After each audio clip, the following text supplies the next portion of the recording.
Hello. Just so you know, this will be the last new episode of the year before we take a 2-week break for Saturnalia season. We will be back after the new year with even more new hashtag content for your listening pleasure. In case you haven't alerted your friends, family, or yourself, if you need a last-minute Saturnalia present, lots of cool things are available at cottonbureau.com/Mike Duncan. That again, cottonbureau.com/Mike Duncan. They're the best Saturnalia presents imaginable. I also want to thank everyone out there who has become a patron at patreon.com/revolutions, where you can get the entire back catalog of Revolutions ad-free, plus bonus content that will only be available to patrons. Thank you so much. Your support means everything to me. And if nothing else, $5 a month means I'll keep pumping out new episodes of Revolutions, whether that revolution is in the future, or whether we're in the future and our revolutions are once again in the past. So, merchandise is available at cottonbureau.com/Mike Duncan. And the Patreon is patreon.com/revolutions. Thank you so much for your support. Happy Saturnalia, and on with the show. Hello, and welcome to Revolutions. Episode 11.9, Too Little, Too Late.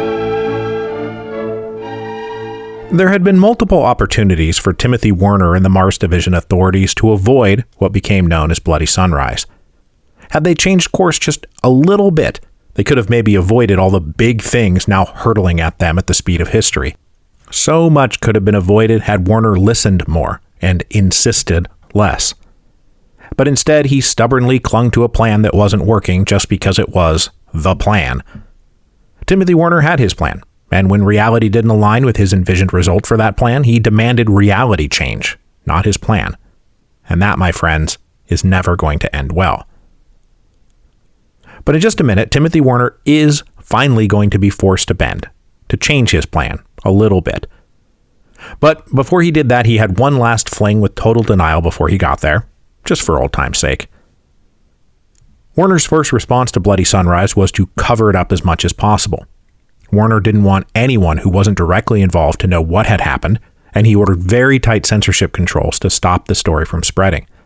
He didn't want the news spreading to Tharsis or Elysium. He certainly didn't want it spreading back to Earth. But it was here that he lost control of the plot. One of the whole objectives of the Society of Martians in organizing the march up the cargo tunnel was to document everything and spread coverage of the procession as widely as possible, to demonstrate to people on Mars and on Earth the conditions had become so intolerable that it was triggering an unprecedented protest march of tens of thousands of people. And that was before it turned into a scandalous massacre. So the Society of Martian activists had the footage, had plans for disseminating it, and were able to easily evade the censorship programs that were hastily thrown up in response. Pirated videos circulated through the black channels, and soon the story and the footage were available to anyone on Mars or Earth who cared to pay attention. And I plumb forgot to mention this last time, but there's a really good digital repository run by the Martian Archives where all of these vids are available to watch, though, fair warning, some of it is pretty disturbing and graphic. The footage of Bloody Sunrise was bad enough that Warner finally had to have uncomfortable talks with his closest supporters on the board of directors. As I said last time, they were mostly being fed unreliable information about how things were progressing on Mars. There had been rumors that maybe it wasn't as great as Warner claimed, but now there was this grisly vid footage that could not just be waved away. So Warner had to sit through a series of calls with supporters back on Earth who expressed shock, alarm, and concern. And they told him, look, this is starting to feel untenable. We think you might have to change the way you're handling things on Mars. Warner's response, naturally, was to shift the blame to someone else. He laid this all at the feet of Mars Division Director Apollo Tanaka. He said that Tanaka had lost control of the situation and had even misled Warner himself about certain critical things. He also claimed security services had been told not to fire on the crowd that day, but they ignored Warner's direct order. But he told them, I've already taken care of that part. And if poor performers in the lower classes were going to have their contracts annulled, then the upper classes should face the same consequences. So both Tanaka and the head of Mars Division Security Services, a guy called Dayton McCresh, by the way, were both terminated. Both of them were ordered to pack up and board ships back to Earth at the end of January 2247. The board of directors says, yes, that's great. Obviously, they are to blame, not you. But what are you going to do to ratchet down tensions? There will be a shareholder revolt if anything like this happens again. And here, Werner, through gritted teeth, finally gave up and said, fine, I'll make some changes to how Mars is being run. He, of course, had a bunch of possible policy changes to choose from, most of which were found in chat memos from Apollo Tanaka. So he picked a few, and then wrote a company-wide chat memo that was issued on January the 31st, 2247. After expressing his sorrow over what had happened, Werner expressed his double sorrow because it was the result of a misunderstanding. One of the primary demands of the protesters had been to bring an end to the annulment of contracts. But Werner now said in this chat memo, that was already going to happen. There was no need for further contract annulments because the compositional quality of the personnel on Mars had already been improved dramatically. He said that this had been settled before the march, and it was a tragedy these activists had been more interested in performative protests than accepting one of their big demands had already been met. Now, this was, of course, a flagrant lie, and he offered no evidence of having ever communicated this to anyone because, well, no such proof existed. He then went on to say that there had also been a lot of misunderstanding about what was going to happen to the annulled. In his opinion, a lot of willful misunderstanding on the part of malcontents and agitators, spreading the false rumor that people whose contracts had been annulled had to go to Saturn. That, Werner said, had never been true. They were, of course, free to return to Earth and always had been.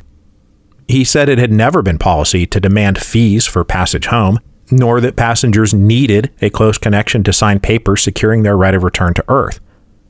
The option of taking a new contract and going to Saturn had only ever been just that, an option. Here, though, Werner humbly acknowledged Omnicorps had not done enough to communicate that or combat the misinformation being spread. But in case anyone didn't know, if you were annulled, you didn't have to go to Saturn. You could simply return to Earth, free of charge. Then, he said after spending all this time on Mars setting things right, he felt confident in letting go of the reins a bit, that the extreme centralization of decision-making would now be relaxed. Mars Division would be put in the hands of Mars Division authorities who would be able to respond quickly and efficiently and competently to all further developments. And here he announced that he himself would be returning to Earth.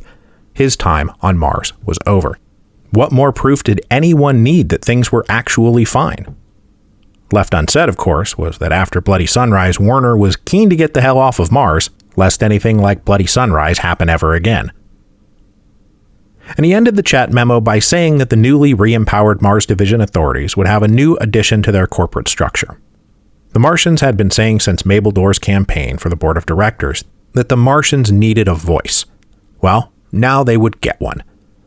He was initiating the creation of a thing called the Martian Advisory Council. This council would be composed of 24 Martian-born executives who would be able to provide valuable input and guidance for the Mars Division authorities.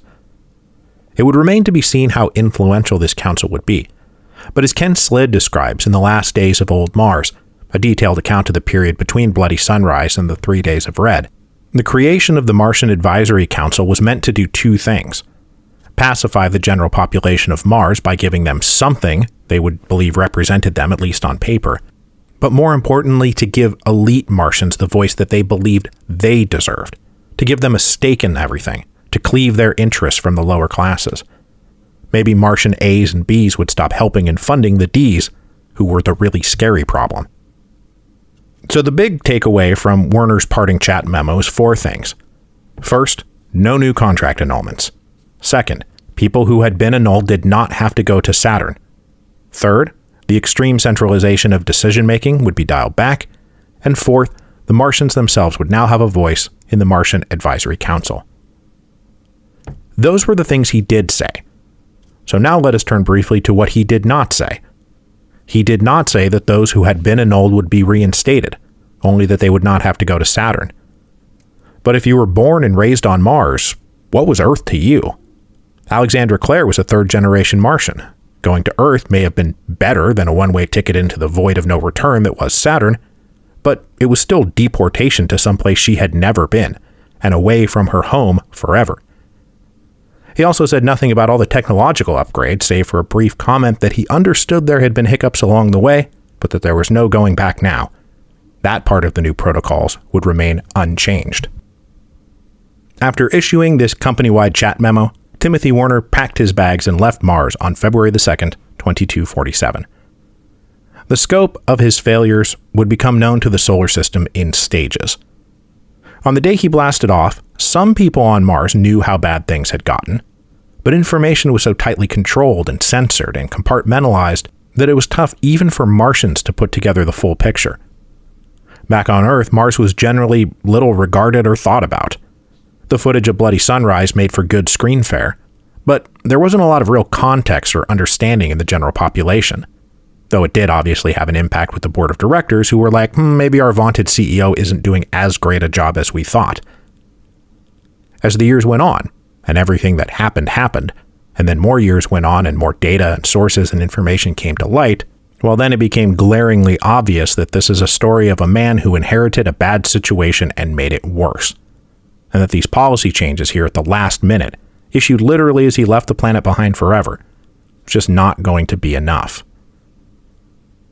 What is hilarious, though, is that when Timothy Warner was asked how things had gone so wrong on Mars, he would ignore all this stuff he had done up to this point and say, this is really what did it right here.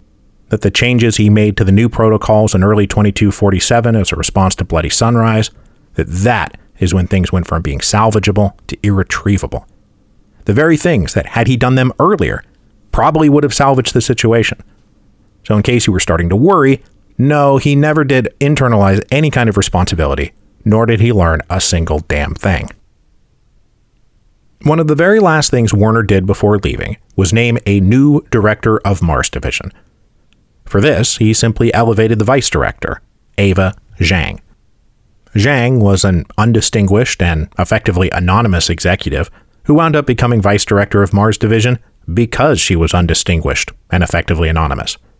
After all, if you were distinguished and well-known, you didn't wind up getting sent to Mars. Only people who lacked good connections got sent to Mars. Now she was being handed an incredibly volatile situation that even the best leader would struggle to navigate. That she failed is not really her fault, but that would not stop Warner from blaming her for failing to clean up the mess he had made. There's a really good book about her called Cliffs of Glass, Ava Jiang and the Martian Revolution by Ged Harara, that shows that despite the daunting task in front of her, that she was somewhat optimistic about things. The annulments had been suspended, that was a huge blessing, and she was not at all opposed to the idea of a Martian Advisory Council providing critical recommendations to get through the rest of it. She was even writing home to friends that the promotion would be a great boon to her future career prospects at Omnicorp.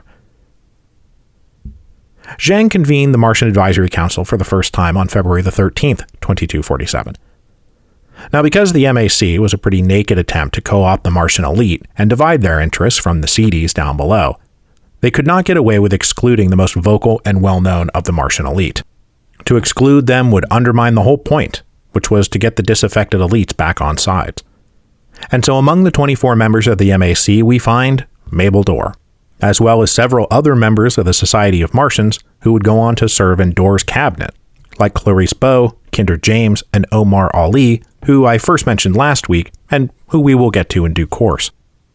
The other members of the MAC don't appear to have been in the Society of Martians, but they were all Martian-born A-class executives. At the first meeting, Ava Jiang promised that she was here to listen and take their advice seriously, and I think Cliffs of Glass make it clear she wasn't lying about that. But she was working inside of larger forces that would quickly overwhelm her. After convening, the Martian Advisory Council roughly divided into two groups. One group believed that Warner's parting concessions were enough to get the situation back under control. The Martians now had a voice, that is, us, right here in this council. There will be no more annulments and no deportations to Saturn. All that's left to do is increase security, restore normalcy, and get everyone back to work. The other group was led by Dorr and her people, who said, yes, this is a great start, but we have to consider it a beginning, not an ending. And though they had a list of suggestions that included a plan to finally put an end to all the technological bugs created by the new protocols, their central recommendation was reinstating the annulled. That it was simply not enough to stop future annulments. Those who had already been annulled needed their jobs back. They needed their lives back.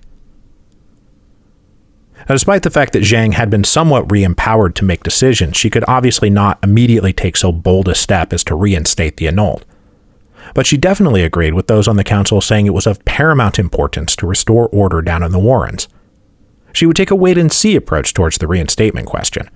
After all, the promise of no deportation to Saturn might just resolve this issue all on its own. And the thing was, we can't say that no one responded to that part of Warner's parting concessions. Among the annulled, there were those who had been born on Earth, who had immigrated to Mars in their own lifetimes, and who did have connections back on the blue planet. They had been terrified to show their faces because they didn't want to get sent to Saturn. But now that they were promised to return to Earth, they were ready to quit their shadow existence on Mars and report for processing. And to Omnicore's credit, they didn't lie. Those who reported were actually put on ships back to Earth as promised. But in the end, this only accounted for about 20% of the annulled. The rest were Martian-born Martians, and they were not going to voluntarily report to be sent anywhere. So for the most part, tighter security and control down in the Warrens was the principal upshot for the D classes. Censorship was set to maximum levels to control communications. Scanning, monitoring, and tracking were all placed on alert levels that involved actual human involvement by both security services and the C-class supervisors. Bonuses were increased for the supervisors for hitting basic work metrics like hours logged to get the supervisors focused on making sure people were where they were supposed to be when they were supposed to be there, regardless of output quotas. This was just one of a host of new bonus options. For example, those running commissaries could be rewarded for cutting down on double ration scams that allowed Martians to skim extra food that they could smuggle back to the annulled who were in hiding. These inducements mostly had the intended effect. Supervision was ratcheted up across the board, and it became very difficult to move around with seditious impunity. Jiang also put in place new pay and bonus structures for the security services. There would now be big rewards for identifying and detaining the annulled.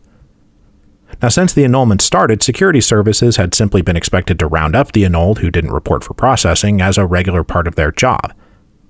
But in their book, The Shadow Martians, Luca Ellick makes the convincing case that up until now, one of the biggest reasons the annulled had been able to stay hidden was that the security services had not really been trying to catch them. Because actually trying to catch them meant a lot of extra work they were not particularly inclined to do if they didn't have to. So they were very adept at explaining how impossible it was to do what they were being asked to do, right up until the moment they were offered large bonuses for every annulled they identified and delivered for processing, and suddenly, the job wasn't so impossible anymore. There were two big things that required a lot of extra work that they had previously not wanted to do but were now willing to do. First was manually reviewing and recalibrating monitor footage to make better and more accurate face matching that could compensate for the pixel wash. The second was going through skin chip locator programs and manually monitoring the auto reports. They always knew the location of every employee's skin chip. That was easy. But the annulled had fallen out of these automatic sweeps. Culling through the raw data and identifying pings that weren't part of the auto report had simply been too much work, and they simply hadn't been doing it. Now that they had a financial incentive, they started really putting in the work and identifying unidentified skin chip pings that were hiding in the data. So the location of annulled Martians could now be reasonably pinpointed. At first, the Martians did not realize that this was happening, and security services carried out sweeps and grabs that grew the numbers tossed in the stockades for processing. These sweeps and grabs were so laser-focused that the Society of Martian Networks realized that the security services had clearly gotten off their asses. The recommended response was twofold. First, it appeared pixel wash wasn't as effective as it had once been, and the annulled really did need to avoid all major tunnels and five-ways because clearly the quality of the monitoring had jumped up quite a bit. The second recommendation was more drastic. Skin chips were a biomechanical component embedded in the hand that could be gouged out in extreme circumstances, but it was a painful process that would leave visible and easily identifiable scars. Plus, skin chip removal was itself grounds for immediate termination. So as long as there was a chance at reinstatement, removing the skin chip was incredibly risky because it seemed to all but guarantee a permanent shadow existence without any hope of returning to normal life in the future. But many of the annulled took that risk, and skin chips started getting ripped out, because the immediate threat of deportation seemed to far outweigh the long-term implications of being chipless. So the result of all this was that, yes, some annulled were voluntarily coming out of the shadows and accepting transport back to Earth. Security services were nabbing more people than ever before, but none of this was coming close to putting the issue to bed. Up in the Prime Dome, more and more members of the Martian Advisory Council shifted in Mabel Dorr's direction. But the only way to close the books and move on was to reinstate people who had been annulled. It was the only way things were going to go back to normal. Because they were all also keeping an eye on further incidents that were cropping up down in the Warrens, any one of which might set off another bloody sunrise. And through May and June 2247, little fires were breaking out all over the place.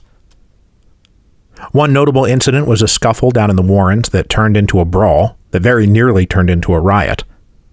A group of about a dozen C-Class supervisors decided to slum it down in a D-Class entertainment zone. They got fueled up and started running their mouths about how much better things were going. Wasn't it great that the annulled were finally getting the boot after all they had been the ones causing all the problems? And they openly bragged about the bonuses they were getting for keeping their D-Class techs focused on their work. This endeared them to precisely no one, and things seemed to have exploded when they offered to buy a round for some techs using bonus money they had gotten for keeping their teams on a tight leash. A drink got tossed, a punch got thrown, and pretty soon about 24 people were grappling, fighting, and slamming into each other.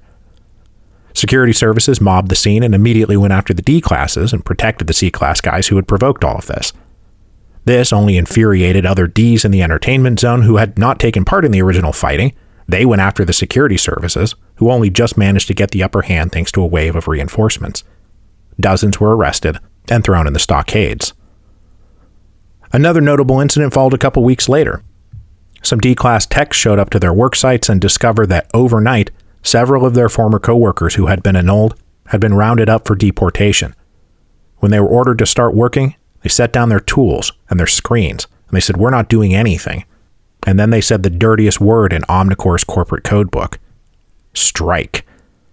They refused to listen to their supervisors. They refused to do any work.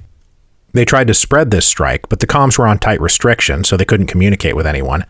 And their section was quarantined to prevent them from physically moving to other areas and carrying the dread contagion of a work stoppage, of a strike. All the workers involved were arrested and thrown in the stockades.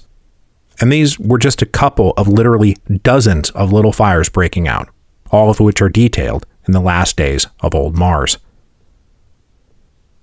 Back up in the Prime Dome, the Martian Advisory Council started turning in Mabel Dorr's direction even more and arguing that we have to stop incidents like this, and the only way we're going to do it is reinstatement. Plus, they were all getting leaned on from people they had connections to in their personal lives. There were annulled amongst the B classes and even a couple of A's. Their friends and families were now leaning on the members of the Martian Advisory Council to do something to get them reinstated. And here, Ava Jiang started to budge. She was not insensible to the fact that Werner's annulments had been heavy-handed and done probably more harm than good. You know, probably. But this was not a decision she could make on her own. But with numbers to show Werner about how many annulled were voluntarily reporting, and the successes that the security services were having in rounding up those still resistant, that maybe they could wrap this all up by doing some targeted reinstatements, especially among the B and A classes. She very deliberately pitched this as a way to continue cleaving the interests of the SABs from the Ds down below. After much begging and pleading, Werner finally responded that there could be some targeted reinstatement of managers and supervisors. So starting in June 2247, new lists started getting posted. Not more annulments, but reinstatements. But just as the annulments had started at the bottom and then risen to the top, reinstatements would start at the top and go to the bottom. So all the people listed on the initial reinstatement posts were Bs and As. Now for them, it was a miracle to be wildly celebrated. People suddenly found themselves able to come out of hiding, and there was just jubilation in the upper habitat areas. It really did seem to be a return to sanity, like maybe things would go back to normal. But other members of the Martian elite, especially in the B classes, felt the supreme injustice of all this, especially those in the Mons Cafe set. Marcus Leopold and Ivana Darby had been waging a never-ending crusade to protect those who had been rounded up for deportation, but faced a nearly impossible fight and nearly always lost.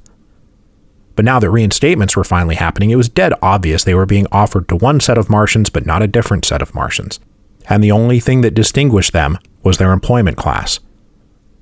And so one of the things that begins to percolate here, that will obviously become hugely important during the course of the revolution, is what is the point of the class system in the first place?